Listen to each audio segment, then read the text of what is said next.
आज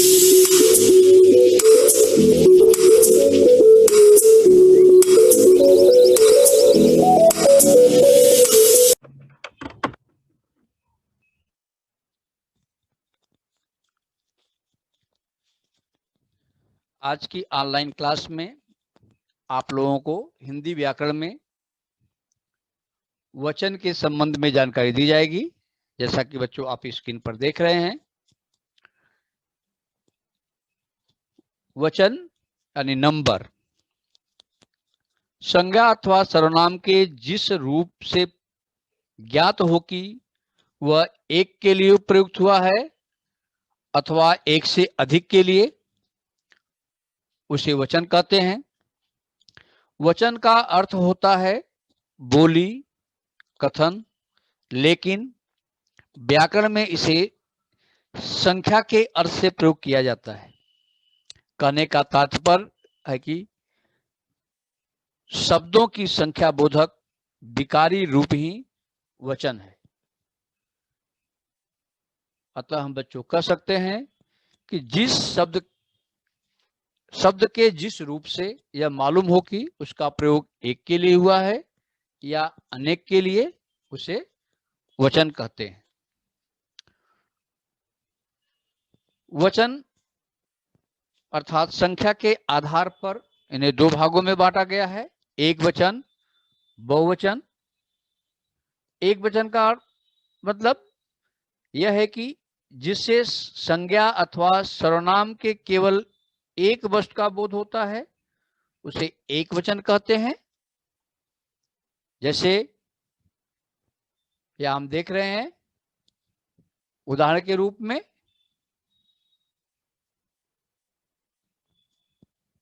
पुस्तक, लड़की, चिड़िया, बस। अर्थात ये जो शब्द हैं, इन शब्दों से एक का ही बोध हो रहा है। अर्थात पुस्तक हम देख रहे हैं, एक पुस्तक का बोध हो रहा है। लड़की, चिड़िया, एक प्राणी का बोध हो रहा है। अर्थात बच्चों यह शब्द जो है एक वचन कहलाते हैं। बहुवचन के लिए चलते हैं तो जिन शब्दों से बहुत सी वस्तुओं का बोध होता है, अर्थात हम कहें कि एक से अधिक प्राणियों अथवा वस्तुओं का बोध होता है, वह बहुवचन कहलाते हैं। जैसे उदाहरण के लिए जैसे हम देख रहे हैं बच्चों, कुर्सियां, मालाएं, पक्षी वृंद, पुस्तकें। अर्थात ये शब्द एक से अधिक का बोध करा रहे हैं, इसलिए इसे हम बहुवचन कहते हैं। अब हम आगे आप लोगों को बहुवचन के वचन की पहचान की बात करते हैं। तो वचन की पहचान मुख्यतः दो प्रकार से होती है, संज्ञा सर्वनाम शब्दों के द्वारा, या दूसरा है क्रिया रूप के द्वारा। अर्थात क्रिया रूप के द्वारा तो बच्चों आगे हम आपको बता रहे हैं कि इन वचन के लिए अब हम संज्ञा सर्वनाम शब्दों के द्वारा किस तरह से पहचान करते हैं। तो बच्चों जब संज्ञा या सर्वनाम शब्द एक अथवा अनेक का बोध कराते हैं तो उसमें हम एक वचन या बहुवचन का बोध करते हैं। जैसे हम यहाँ देखते हैं, उन्होंने मैच जीत लिया, अर्थात उन्होंने सर्वनाम शब्द है। ओजस्व खेल रहा है, ओजस्व संज्ञा शब्द है। हम कल खूब खेले, या हम सर्वनाम शब्द है। हमने खाना खा लिया, अर्थात हमने शब्द क्या है, सर्वनाम शब्द है। तो इन शब्दों के द्वारा एक या अनेक का बोध हो रहा है। जैसे उन्होंने मैच जीत लिया, ओजस्व खेल रहा है, हम कल खूब खेलें। तो आप देख रहे हैं कि इन सर्वनाम या संज्ञा के द्वारा हमें एक या अनेक का बोध हो रहा है। तो इस तरह से हम संज्ञा और सर्वनाम शब्दों से हमें एक वचन या बहुवचन का बोध होता है। आगे हम बच्चों चलते हैं, आपको दिखाते हैं वचन परिवर्तन के नियम। जैसे बच्चों, अ अंत वाले स्त्रीलिंग शब्दों में अंतिम अ के स्थान पर ए लगा करके हम बहुवचन के रूप में परिवर्तित करते हैं। जैसे हम बच्चों यहां देख रहे हैं, आंख, बहन, यह जो शब्द है, यह शब्द जो है चादर, तो यह जो शब्द है आंख, बहन, देख रहे हैं स्त्रीलिंग शब्द है। तो इन शब्दों में हम अंतिम अ अर्थात आंख आ रहा है, वहां ए लगा दे रहे हैं तो हो गया आंखें, बहन, बहने, चादर, चादरें। तो अ अंत वाले स्त्रीलिंग शब्दों के अंतिम अ के स्थान पर ए हम लगा देते हैं, ए अर्थात ऊपर देख रहे हैं अनुसार का चिन्ह है। तो इस तरह से हम आगे हम आपको बता रहे हैं कि दूसरा हम बता रहे हैं। जैसे बच्चों, आ अंत वाले पुल्लिंग शब्दों में अंतिम आ के स्थान पर ए लगाकर, जहां हम देख रहे बच्चों कपड़ा, पंखा, घोड़ा, बेटा, कौवा, कुत्ता, ये जो यहाँ संज्ञा शब्द हैं, ए पुल्लिंग है, अर्थात इन सब पुल्लिंग शब्दों में के अंतिम आ के स्थान पर ए लगा करके हम बहुवचन में बदलते हैं। जैसे कपड़ा, आ के स्थान पर ए लगा दिया तो अड़ पर ए की मात्रा हमने लगाया तो कपड़े, पंखा, पंखे, घोड़ा, घोड़े, बेटा, बेटे, कुत्ता, कुत्ते, कौवा, कौवे। तो इस तरह से आ अंत वाले पुल्लिंग शब्दों के अंतिम आ के स्थान पर ए लगाकर हम बहुवचन के रूप में अर्थात जोड़ने से बहुवचन बनता है। तीसरा हम चलते हैं, हम देखते हैं आ अंत वाले स्त्रीलिंग शब्दों के आगे के स्थान पर ए लगाकर हम बहुवचन बनाते हैं। जैसे कन्या या कन्या स्त्रीलिंग है, आ की जगह हमने ए लगाए, ए पर हमने अनुसार का चिन्ह ए, तो कन्या, कन्याएं, समस्या, समस्याएं। तो इस तरह से बच्चों हम देख रहे हैं किस तरह से हम परिवर्तन करते हैं। जैसे अगला उदाहरण में देखिए, कथा, कथाएं, शिक्षिका, शिक्षिकाएं, पत्रिका, पत्रिकाएं, कविता, कविताएं, पत्रिका, पत्रिकाएं। तो इस तरह से हम आ की जगह ए लगा करके हम एक वचन को बहुवचन में बदल देते हैं। चौथा बच्चों हम देख रहे हैं स्त्रीलिंग शब्दों के यदि अंतिम ई और बड़ी दीर्घ और लघु ई के स्थान पर इया करने से बहुवचन बनता है। जैसा कि हम उदाहरण में बच्चों देख रहे हैं, स्त्रीलिंग कलाई, चूड़ी, रोटी, थाली, जैसा कि आप लोग बताया गया था, जितने भी बर्तन के नाम है वो स्त्रीलिंग में आते हैं। अंगों के नाम में भी बताया गया था, कुछ अंग ऐसे हैं जिनको हम स्त्रीलिंग के रूप में जानते हैं। तो यहाँ सखी स्त्रीलिंग है, पत्नी स्त्रीलिंग है। तो इन स्त्रीलिंग शब्दों के अंतिम ई या बड़ी ई के स्थान पर इया करने से बहुवचन बनता है। जैसे कलाई, कलाइयां, चूड़ी, चूड़ियां। अब देखें चूड़ी, इसमें अंतिम में दीर्घ ई है, बड़ी ई है। कापी में बड़ी ई है, कापियां। रोटी, रोटियां। पत्नी, पत्नियां। सखी, सखियां। तो बच्चों स्त्रीलिंग शब्दों के अंतिम दीर्घ या लघु ई के स्थान पर इया करने से बहुवचन बनता है। आगे हम चलते हैं, या अंत वाले स्त्रीलिंग शब्दों में या के स्थान पर या करने से बहुवचन बनाया जाता है। जैसे बच्चों देख रहे हैं हम स्त्रीलिंग में कुतिया, गुड़िया, चूहिया, चिड़िया, यह जो शब्द है यह स्त्रीलिंग शब्द है।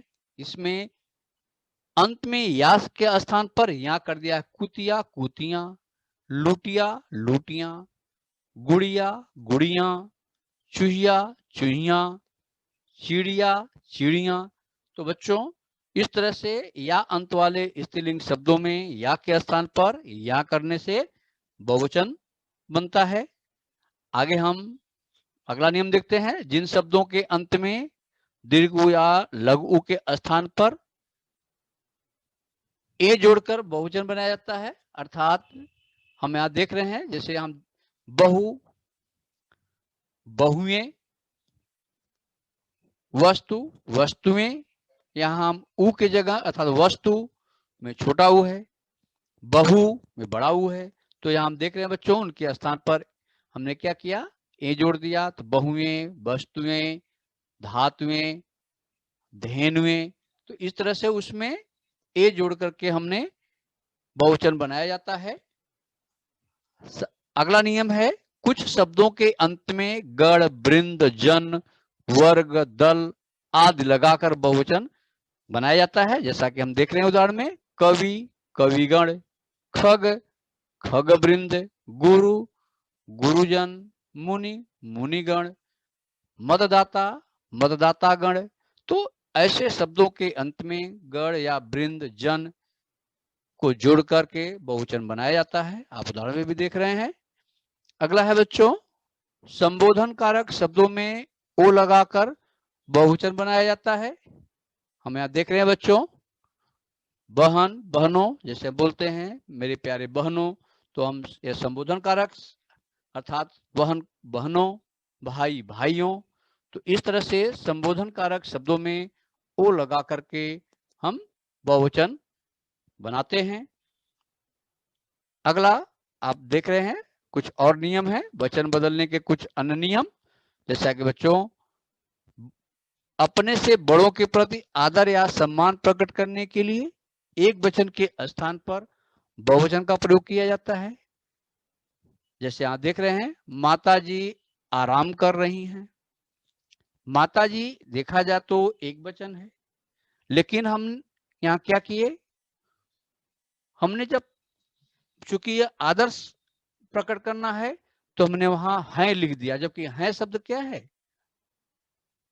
बहुवचन है। तो माता जी आराम कर रही हैं। सुभाष चंद्र बोस सच्चे देशभक्त थे।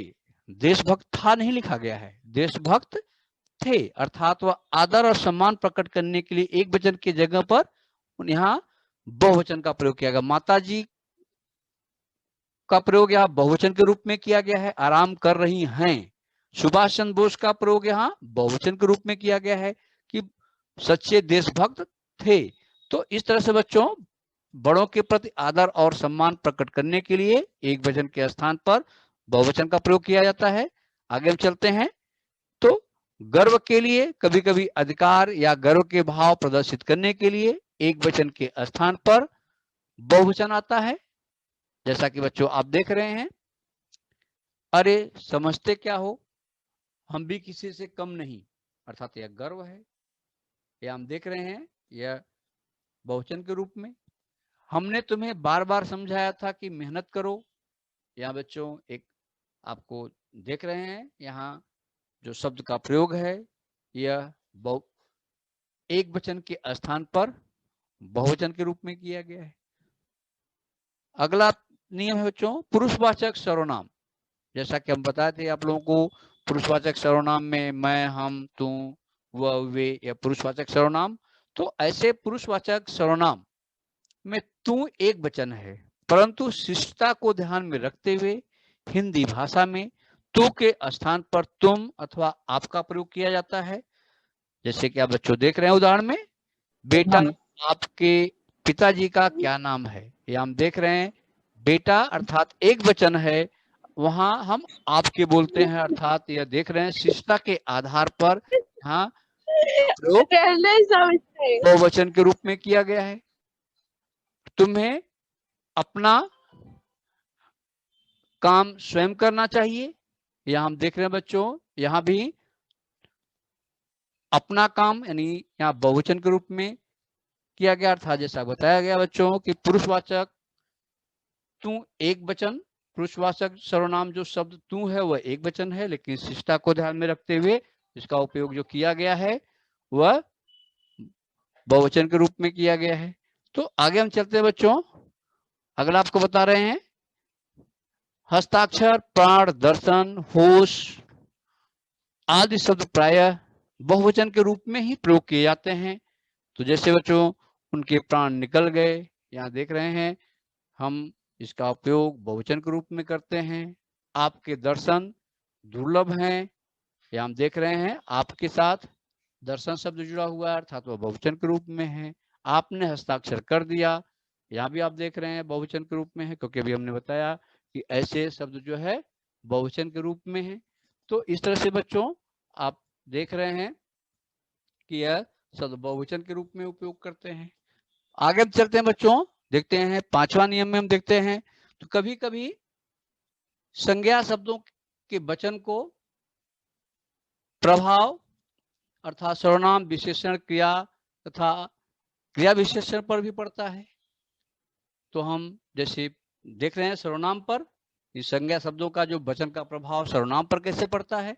जैसे सर्वनाम मेरा और शब्द जो है सर्वनाम है बच्चों, तो मेरा बेटा पास हो गया एक वचन के रूप में है। यदि बहुवचन पर जाते हैं तो मेरे बेटे पास हो गए, अर्थात यहाँ बहुवचन का प्रभाव जो है अर्थात बेटा बेटे, तो सर्वनाम पर क्या हो गया मेरा मेरे, अर्थात इस तरह से बच्चों प्रभाव पड़ रहा है। अर्थात हम कह सकते हैं कि संज्ञा शब्दों के वचन को प्रभाव सर्वनाम विशेषण क्रिया था क्रिया विशेषण पर ही पड़ता है। आगे हम चलते हैं, विशेषण के लिए देखते रहे। तो अच्छा, अच्छा शब्द क्या है विशेषण है। तो अच्छा बच्चा आदर करता है एक वचन हो गया, अच्छे बच्चे आदर करते हैं अर्थात ये क्या हो गया बहुवचन। तो हम देख रहे हैं बच्चों बहुवचन का यानी विशेषण पर इसका प्रभाव पड़ रहा है। तो अभी अब जैसे हमने बताया कि यहाँ वचन का प्रभाव क्रिया विशेषण सर्वनाम पर पड़ता है। तो आप देख रहे हैं बच्चों, आगे हम आपको दिखा रहे हैं क्रिया पर। जैसे क्रिया शब्द क्या है, दौड़ा दौड़े, ये क्रिया है। तो घोड़ा तेज दौड़ा, दौड़ना क्या है क्रिया है। यही घोड़े तेज दौड़े अर्थात वहां हम क्या किए बहुवचन होने के कारण वहां हम देख रहे हैं घोड़े का प्रभाव अर्थात घोड़े लिखने पर क्रिया पर भी प्रभाव पड़ा अर्थात घोड़े तेज दौड़े, वहां भी बदलाव लाया गया। आगे हम आपको जानकारी देते हैं बच्चों क्रिया विशेषण की बात पर। बच्चा भागता हुआ आए, बच्चा भागता हुआ आए, यहां हम देखते हैं बच्चों एक वचन, और वहीं हम बहुवचन में देखते हैं बच्चा भागते हुए आए। तो यहाँ क्रिया विशेषण पर हम देख रहे हैं उसका प्रभाव पड़ रहा है। अगला प्रश्न हम देखते हैं बच्चों, आकाश पानी वर्षा जनता प्रजा सत्य आदि शब्दों का प्रयोग सदैव एक वचन के रूप में होता है। जैसे बच्चों हम देखते हैं पानी भर गया है, या पानी अर्थात इसका प्रयोग एक वचन के रूप में है। सदा सत्य बोलो, सत्य का प्रयोग यहाँ एक वचन के रूप में है। तो इस तरह से बच्चों आकाश पानी वर्षा जनता प्रजा और सत्य ऐसे आदि शब्दों का प्रयोग हमेशा एक वचन के रूप में होता है। कुछ संबंध सूचक संज्ञाएं दोनों वचन में समान रहती हैं, जैसे नाना नानी चाचा दादा दादी पापा बाबा काका, यह जो एक संबंध को दर्शा रही हैं नाना नानी, आप देख रहे हैं यह एक संबंध बताते हैं। तो ऐसी संज्ञाएं दोनों वचन में प्रयोग की जाती हैं, एक वचन में भी उसका प्रयोग नाना के रूप में, बहुवचन में भी उनका प्रयोग नाना के रूप में ही किया जाता है। तो बच्चों यह संबंध सूचक संज्ञाएं दोनों वचनों में समान रहती हैं। अगला हम कुछ विशेष बातें बताते हैं बच्चों, विभक्तियों से युक्त होने पर अर्थात अकारांत आकारांत एवं एकारांत संज्ञाएं संस्कृत शब्दों को छोड़ करके, अर्थात इसमें बहुवचन बनाने के लिए अंतिम अ आ या ए के स्थान पर ओ कर दिया जाता है। जैसे बच्चों लड़का, हम देखते हैं एक वचन में लड़का, और वहीं यदि चूंकि आकारांत है अब उसको हम देखते हैं बहुवचन में क्या हो गया लड़कों। तो हमें यह ध्यान रखना चाहिए बच्चों कि विभक्तियों से युक्त होने पर किस तरह से परिवर्तन किया जा रहा है। हम देख रहे हैं अंतिम अ आ या ए के स्थान पर वो कर दिया जाता है। संस्कृत की आकारांत और संस्कृत हिंदी की सभी उकारांत मतलब दीर्घ के लिए और लक के लिए उ और दीर्घ उ यदि अंत में आते हैं या अ आता है अंत में या अ अंत में आते हैं, तो ऐसी संज्ञाओं को बहुवचन के रूप देने के लिए अंत में ओ जोड़ दिया जाता है। उकारांत शब्दों में ओ जोड़ने के पूर्व यदि बड़ा ओ की मात्रा है तो उसे हम छोटा ओ कर दिया जाता है। जैसे बच्चों लता, लताओं, हम देख रहे हैं ओ जोड़ दिया गया। यहां देख रहे हैं बधु, बधुओं, तो यहां हम क्या देख रहे हैं बधु, बधुओं, तो यहां हम देख रहे हैं बहुवचन में छोटा ओ की मात्रा हो जा रही है। तो इस तरह से बच्चों ये हमेशा हमें ध्यान रखना चाहिए कि किस तरह से हम परिवर्तन लाते हैं। आगे हम चलते हैं बच्चों, तो हम देख रहे हैं सभी इकारांत और ईकारांत अर्थात जहां लघु और दीर्घ की बात है, लघु ई और दीर्घ ई संज्ञाओं का बहुवचन बनाने के लिए अंत में ओ जोड़ा जाता है। और ओ जोड़ने से पहले यदि बड़ी की मात्रा है तो उसे हम छोटी कर दिया जाता है। जैसे बच्चों जैसे हमने लिखा मुनि, मुनियों, लेकिन हम लिखते हैं नदी, नदियों। यदि हम पत्ती लिखते हैं पत्ती, तो लिख देते हैं पत्तियों। कापी, कापियों। तो हम इनमें देखते हैं उस मात्रा को हम क्या करते हैं, हम बदल देते हैं, अर्थात बड़ी की मात्रा को हम छोटी ई में कर देते हैं। तो इकारांत और ईकारांत अर्थात दीर्घ और उ यदि अंत में जिन संज्ञाओं के अंत में आता है वहां बहुवचन बनाने के लिए अंत में हम यो को जोड़ते हैं, लेकिन यो जोड़ने से पहले बड़ी ई की मात्रा की जगह हम छोटी ई कर देते हैं। अगला प्रश्न हम देखते हैं बच्चों, अगला नियम देखते हैं। यदि हम भाववाचक संज्ञा का प्रयोग एक वचन में होता है, लेकिन जहां संख्या या प्रकार का बोध हो वहां भाववाचक संज्ञाएं बहुवचन में भी प्रयुक्त हो सकती हैं। उदाहरण में आप देख रहे हैं बच्चों, मैं आप लोगों की सजनता पर मुग्ध हूं, अर्थात हम देख रहे हैं कि भाववाचक संज्ञाओं का प्रयोग एक वचन में होता है, लेकिन जहां संख्या का या प्रकार का बोध होता है वहां भाववाचक संज्ञाएं बहुवचन के रूप में की जाती हैं। जैसा आप अगले में देख रहे हैं, इस ग्रंथ की अनेक विशेषताएं हैं। यहां आप देख रहे हैं बच्चों, जहां संख्या की बात आती है, ग्रंथ अर्थात संख्या की बात यहां आ गई, तो यहां हम क्या कर दिए, इस ग्रंथ की अनेक विशेषताएं होती हैं, अर्थात यहां हमने बहुवचन के रूप में प्रयुक्त किया गया। अगला द्रव्यवाचक संज्ञाओं का प्रयोग सदैव एक वचन के रूप में होता है। किसी द्रव्य के भिन्न प्रकारों को सूचित करना हो तो द्रव्यवाचक संज्ञाएं बहुवचन के रूप में प्रयुक्त होंगी। जैसे उनके पास बहुत सोना था, सोना एक द्रव्यवाचक है जिससे द्रव्य का जानकारी होती है, धातु की जानकारी होती है, तो यह द्रव्यवाचक हो गया। तो यहाँ हम हमेशा एक वचन के रूप में इसका प्रयोग होता है, अर्थात द्रव्यवाचक संज्ञाएं सदैव एक वचन में प्रयोग होती हैं, लेकिन यदि द्रव्य के भिन्न भिन्न प्रकार होते हैं तब हम उन्हें बहुवचन के रूप में प्रयोग करते हैं। जैसे सोना और चांदी, इस तरह से दो भिन्न द्रव्यवाचक संज्ञाएं हुई तो यहाँ हम उसे बहुवचन के रूप में करेंगे, लेकिन यदि एक ही है तो एक वचन के रूप में हम उसका प्रयोग करते हैं।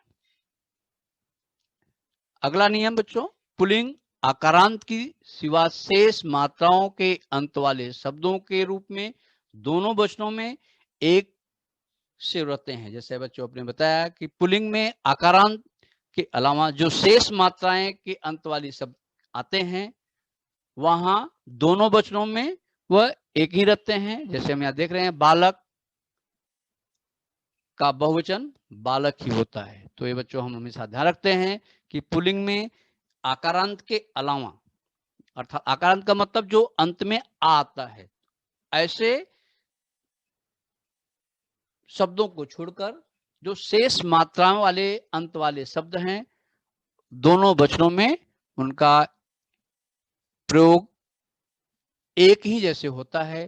तो ये बच्चों आपको वचन पहचानने, वचन को किस तरह से हम बदलते हैं, यह हमने जानकारी आपको दिया और आपको यह जानकारी समझ में भी आया होगा। तो इस तरह से बच्चों यह यहाँ लेसन आज समाप्त होता है। अगली जानकारी आपको अगले वीडियो में दिया जाएगा। बच्चों, आशा करता हूं कि आप सभी यह टॉपिक समझ गए होंगे। एजुकेशन बाय एके की नई वीडियो को देखने के लिए हमारे YouTube चैनल @_by_ak को लाइक, शेयर एंड सब्सक्राइब करें। साथ ही बेल आइकन को प्रेस करें ताकि आपको नए वीडियो का नोटिफिकेशन मिलता रहे। धन्यवाद।